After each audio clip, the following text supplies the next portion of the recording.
A wealth gap between blacks and whites tied to home ownership, and there's a history of home ownership made difficult through a practice known as redlining, in which banks refuse to make loans to black people in certain neighborhoods. Where you live today determines the quality of your kids' schools, your family's health, even your relationship with police. Redlining is now illegal, but as On Your Side's Ken Amaro reports, its legacy continues to shape life in some communities to this day.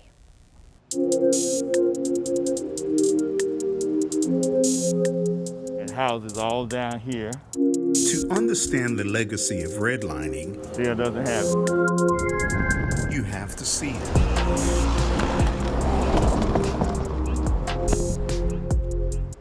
So we moved in 1959. See it from up high. We were the first black family on Stockton Street. See it from street level. You were living on the other side of the track. That's right. You have to see it through the eyes of those who experienced it. Tale of two cities in Jacksonville. We had a large apartment complex on this vacant property up here. Warren Jones, husband, father, grandfather, former city councilman, and now school board We member, had houses here. has seen it from every angle. We now know why we were limited to where we could live. Redlining maps were created in 1933 by a federal home loan agency, marking in redding areas where the government would not lend money. Those maps labeled black neighborhoods as hazardous. They created zones where home ownership and the generational wealth that's created by owning property was all but impossible. A lot of people recognize that they could not get housing and loans like majority citizens could, but they didn't understand what was causing it. Redlining was banned with the 1968 Fair Housing Act. However, its legacy or consequences were left behind. You have neighborhoods that are still struggling. When Jones and his family moved from a rental in La Villa to Stockton Street, 2 blocks from Mixon Town, they moved behind the invisible fence of racial segregation.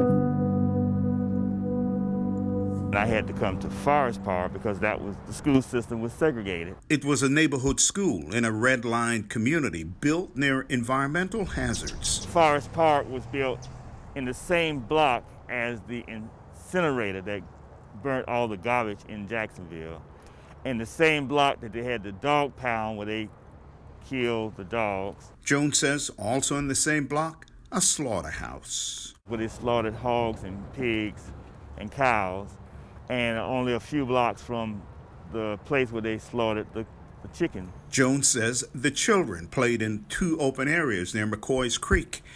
At the time, a cesspool of human and animal waste. That creek at the time was the sewer line for the west side of town. The church now owns that property. We went back 60 years to the neighborhood where Jones grew up to see the legacy of redlining. You walk down this street, any street in this neighborhood, there's no infrastructure, there's no curb and gutters, there are very few sidewalks. A number of homes have since been demolished. Many of the environmental hazards are now gone, and while those who were able to move have moved, the community remains plagued by poverty, crime, and illness. Home ownership is the key to growing wealth, and unfortunately, many people in this community did not have that advantage. Studies have shown almost all redline neighborhoods are worse off today. In some, the life expectancy is nearly 20 years less than residents of affluent neighborhoods. What will it take to erase the vestiges of redlining in predominantly black neighborhoods? But there are many neighborhoods that have been left behind. Having seen it from every perspective, Jones says first, there has to be a commitment to these communities along with an investment. And we need to redouble our efforts to make sure that we invest in those old neighborhoods to make sure that people can be uplifted and feel proud of those neighborhoods and be willing to invest in those neighborhoods going forward.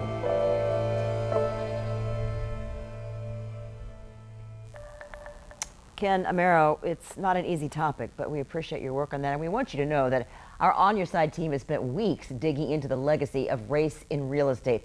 Tonight at 11, we look at how the earliest city zoning maps chose to put polluting industries in 2 black neighborhoods.